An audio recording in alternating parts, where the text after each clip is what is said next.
Well, good morning. This is the 11th or 12th performance of This Is Us, and This Is Us.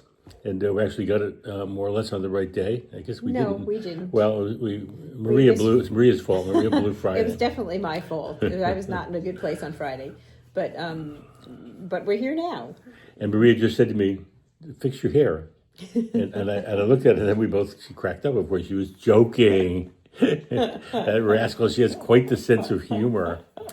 All right, so today I think we're going to talk about what's the right word? I call it sometimes learning to love yourself, learning to like yourself, learning to respect yourself. Talked about the problem people have when they think poorly of themselves, especially people who've been kicked around at some point and come to feel badly, and that infects their life. So we have both worked in different ways and times to learn to think better of ourselves. Love the word is a little bit of a tricky word, love ourselves. But I see it as part of authenticity, of my working really hard to know who I am. And who I am was in some ways worse than I thought, and in some ways better. But it has really helped me to figure out who I am, which has been a really good move. So go ahead. What I liked about when you said it to me the other day, and what I liked about it is you said you have to learn to love not only the parts of yourself that you like, but all of yourself, even those parts that you don't like. And it doesn't mean you have to, if you don't like parts about yourself that you can't change them. But to, I think when there's a part of, like, say, a part of ourselves that we don't like, we'll push it away, we'll ignore it, we'll pretend it's not really there or it's not really us. And when you embrace it instead and say, okay, yes, this is actually a part of myself, and take responsibility for that, and then you can learn, then you can say, okay, where did this come from, or try and figure it out a little, or figure out what to do about it. And it's tied into a lot of different things. It's tied into the ideas of forgiveness, of being at peace with yourself, of being authentic. And what I was saying to Maria, what I was seeing in her is a person who, like me in many points in my life, didn't really know who she was. I mean, to hear her talk and think, she really was, kind of a fearful mess who couldn't do anything, and who doesn't contribute enough. In fact, Maria, if she contributed anything more, she'd blow up. And I think the same thing with me. I looked at in meditation and all, where I started doing it, and I said, well, who am I really? And I didn't know myself. I didn't have it, and not have the chance. No one told me to do it. I never thought about it. And I found a lot of things about myself that really needed to change, and a lot of things about myself that needed to make me proud. And that made a huge difference in my life. And that's what she and I were talking about, that I felt like she didn't really know who she was. She's an amazing person, incredibly skilled, incredibly caring, blah, blah, blah. I don't want her to throw up. Right? She hates praise, as you can tell. But she didn't know that. And I knew it. I could see it. And so the challenge is, how do you do it? In my case, meditation brought me to that, because I was able to look at myself honestly for the first time and say, wow, you're kind of a mess in many ways. You're a mess. But also, you're kind of amazing in many ways. I had 5-time best-selling New York Times books in a couple of years, and was running a television network program. So I was essentially, I thought, a pretty good person. But that didn't come through. I had a lot of anger in me. I had a lot of selfishness in me. I had a lot of fear in me. So learning who I was helped to deal with all of those things. Does that sound right to you? Yeah, that sounds right. I mean, I think I'm this past week when we were talking about this, kind of went back to a bad place. It was an old place and a bad place that I went back to. I think mostly at this point in my life, I feel pretty good about myself. I mean, I love our life together. I wouldn't want to be anywhere else. I'm very happy with my life, but there are definitely things that I feel, are lacking, or lacking in me. And they really do come out mostly when I'm kind of triggered and go back to an old place. But there are things that still, there's still things that I'm working on and need to work on. I mean, I think that idea of loving yourself, it's a hard one, because it sounds so sappy and cliche and selfish and self I guess I guess so. I mean, but although I don't really think of it that much in that way. It just seems like a new agey kind of, wishy-washy I don't think thing. either one of us is new agey, I have to say. Well, Or maybe but we I are. think the truth is that it's not, and when you say, when I mean, and I the other day I came up with this after we were talking about it on Friday. This mantra just popped into my head, and the first line was, "I love myself."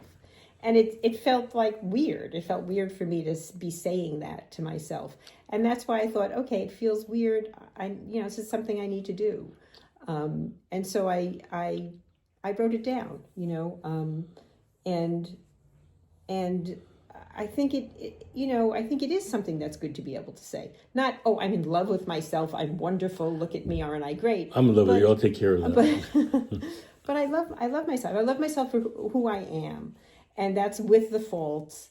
And that's not saying I'm perfect. It's saying I love myself the way I am, and with the good parts and the bad parts. And I think that's that's an important thing to be able to do. It is, I'm one not of sure the where it goes yet. well, I think it's going already. You made a huge, big difference just having that conversation in terms of you're seeing yourself in a clearer way. And as you said, it's not about how much you love yourself. Loving yourself means knowing yourself and loving all the parts of yourself, some Yeah. of which are not good. It should be said, I think, both of us have had some experience with abuse. And we find out in our lives, a lot of people have had some experience with abuse, many, many more than we would have thought. And one of the consequences of abuse, one of the symptoms of it, is you end up kind of hating yourself. You blame yourself for what happened. I must have done something wrong. It must have been my problem. I must have been a bad kid. And you carry that into adulthood. That's how you shape yourself, blaming yourself for things that happen that are really just life. And I think that's a tough thing to beat. It takes a lot of work, a lot of support. We're both blessed, really, in that we both have been through this and can help each other and understand what it's like, rather than hide from it or run from it or whatever. But I think it's essential, really, to me also. When I started the blog, I promised myself the blog was going to be honest. It's going to be authentic. I was going to tell the truth. Everywhere I looked on social media, people are blowing themselves up and telling themselves how great they are and making themselves better than they are. And I didn't want to do that. So when I had breakdowns, when I had depression, whatever, I wrote about it. And that was tough. It was tough on my family. It was tough on a lot of other people. But it really helped me to feel authentic and honest finally. And that was a great boon for me. And I think it has to do with honesty. I mean, I was saying to Maria, you're just not honest about yourself if you think you're not these, all these valuable things. You're just Right. not being honest. You have to be honest not only in being able to see the bad parts of yourself, but being able to see the good parts of yourself and be honest about it and say, yeah, this is true. I am good in this way. And again, it's not about saying I'm great. Look at me, aren't I wonderful? It's about just being, like you say, just being honest. Yeah, this is the truth. And it doesn't have to be any more than that or any less than that. And when you look at your accomplishments in terms of building a new life for yourself, coming off of what you came off of, your creativity, your work, your farm, the animals, your friends, me, all of it. You've done everything you really wanted to do and are doing everything you really wanted to do. It's not a perfect life. Nobody's shooting for that. It's a really good life. It's a rich life. It's an honest life. And it's a meaningful life. And I think that comes from really stopping and looking inside of yourself and just being honest. And also knowing what you really want. I mean, for a long time I didn't know what I wanted, and I couldn't say what I wanted, and I was very, very open and easy to to kind of shape because of that. But once I got in touch with what was really important to me, with what was going on inside of me, then I was able to say, you know what, my art is something that's really important to me, and I'm not. It's going to be the thing that really drives me, and I'm never going to give it up. Don't get in the way of Maria and her. I'll tell you that right now. But it took me years to be able to get to that point. I don't know, honey. The minute I met you, you were on that road, that was and you years. never got off it. I was already in my late 40s when I met you, so that's a long time. I want to get run over by stepping in front of her, and I admire that, and that's good with me. It's good for me. I've always understood that the strength of a woman is good for the men. The stronger the woman is, the happier the woman is, the better the marriage, the better the relationship. And I think men have many of them have not figured out that that's good for them. They think they're giving up power, but in fact they're gaining power because they get the power to live their lives too. And look at us, the way we get to live, because we don't have the traditional roles that people play in a marriage. And we keep switching them all the time. We keep switching them all the time, and we each do what we can do and what we need to do in order to make this life here. I have to tell you, we had another rat attack, rat and mice, something invading the kitchen. And so yesterday, Maria took out her tools and basically rebuilt the Well, I did is I put up some You had this flashing. huge roll of metal, and she takes out her cutting it and sawing it and drilling it, and kind of rebuilt the whole floor bottom part of the. Well, let's hope. And I sort of went went online. It's like nothing I could do. And this morning, when the man, we had a leak in the basement, the heater was leaking, and the repair guys came, and I said, do I have to talk to them? And she said, no, I'll talk to them. And she knew exactly what to tell them. I didn't even know what to tell them. And they came, and they instinctively knew to talk to her and not to even look for me. But that's a gender reversal, especially up here. Men really don't do that. But it's really been great for me because I can just be me. I'm not a person who knows how to do that stuff. And there's so many things that you are so good at and that you do that I'm not good at and that I don't like doing. So, it really, you have to be able, that's, I think, part of that, being honest about yourself too, to say we don't have to fit into these roles. We don't have to, we don't have to be someone that is, with this idea in our head or so that we were We don't have taught. to have Thanksgiving dinner with our families every year because everybody else does, and so we don't. But that's a matter of going inside of yourself and knowing yourself and knowing what you really want, and then being able to to stand up for it. And it works in minor ways. Yeah, that's right. It works in minor ways. During my meditation, I was thinking about my wearing hats all the time. Why am I wearing hats all the time? And I said, who am I kidding? I don't have any hair. But I always was a little embarrassed because I got quite this bald. I always had a lot of hair. And I said this morning, I'm not wearing hats anymore on our meetings, on our videos.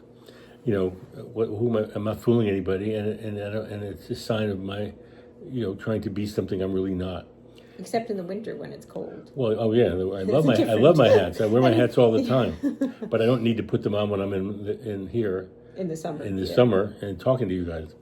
So I mean, I do love my hats. When you're bald, and you need your hats in the winter badly, or in the summer. Or in the summer. Hot. But I think, and this is not something you do with a wave of a wand. It takes a lot of work and a lot of time and a lot of discussion. And I think over the years we've been together, we're still working at it. We're still working at it, but the thing is, we both want to do it, and we both want to help each other do it. And that makes a really big difference, because if you're doing it by yourself and you're with a person who doesn't want to participate in it, it makes it so much harder. It was a big window opener for me with Maria one of these days. Maria cries a lot. I write about that. And I think her emotion, she shows a lot of emotion. But I realized recently that when she cries, it's actually because she's feeling bad about herself. She feels bad for feeling bad. She feels bad for being upset. She feels bad for not being perfect. She feels bad for not being rich or donating, quote, donating more, as she puts it. Contributing more, she puts it. And I realized that it was just the opposite. It was a sign that she was kind of trashing herself for being upset, for being unhappy. Although there were times where it's a good thing or an emotion. Oh yeah, no, you but actually, no, it's like there are definitely times, and it does. You're right. I had never really noticed that, but it comes out of feeling bad about myself.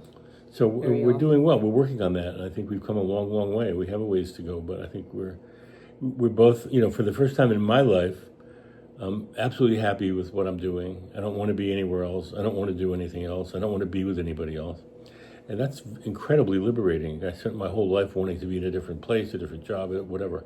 And I've landed. And I think Maria's done the same thing. I think definitely have done that. I just wanted to make one more point. Go ahead, please. About you that I thought was really interesting, about being honest about yourself. Well, you got these books for this kid that has ADHD. The book is backwards. I love it. And you started reading it. and there you are seeing yourself in Oh it. my God. It was different. And you're like, oh, this is, and I'm like, you need to read that book before you give it away. I know. Because, and these things that have plagued you your whole life that you see are, quite common for certain people whose brains work a certain way. And that, again, you don't have to feel bad about that. So even now, like you're learning about yourself, and that's the honesty, right? And then you can love yourself, and you can say, well, it isn't my fault. I didn't do anything wrong. This kid says he can't. He's no good at mechanics, and he doesn't know what exists if he's not looking at it. It doesn't exist. I said, oh my That's God. you. That's right. He also has spent a lot of his life being angry at everybody. He carried this anger around, and you could see it on the blog. A lot of people saw it on the blog. That I could get angry all the time at people who I thought were making fun of me or attack, rather than just ignoring them or moving on or writing it off as part of the life, which is more or less what I do now. I sometimes will get pissed off and go after somebody, but it's really incredibly faded. I don't really bother with that much anymore, and so they're not bothering with me much anymore. And I think that's how you get to a happier place. But you can't do that if you can't take an honest look at yourself. And one of that look for me was, why am I angry with people all the time? What's the problem? And it was me, of course, not them. And I don't, they can do what they want. And if you don't like yourself, you're not going to want to look at those things, right? Because it's gonna be upsetting. It's gonna be upsetting to see that. But if you can say, oh, I love me the way I am, and look at the things about you that are, you're not happy with, it makes it a little easier. And we're both, I think, makes us happier with who we are. Just the more you know yourself, the more you can appreciate. I see it more as a matter of respect, even than love. And the love thing is, whatever happens in my life now, I'm going to love it. Being sick, going to the doctor, whatever. That's my life. That's part of it. I'm going to live it. And I'm not going to be whining about it, complaining about it, getting angry about it. It's my life, and I accept it. And I think those are big lessons, all that come from the strength to look at yourself and say, okay, who am I really, and who do I really want to be? And put the two of them together. I'm getting there, not there yet, I'm on the way. And I think you're already there. I'm definitely not there. Well, I think you're a person of incredible accomplishment, and I really, truly admire you for it. Well, thank you so much. And much. I hope you will learn to do that for yourself. That's very. Blush. Now we're both going to go. Both All right, go. Enough. Let's go and throw up. I think it's time to go. I think it's time to go. You're getting sappy. Well, this is great. Thank you for listening to us. We will be back again with another piercing insights into our lives. What?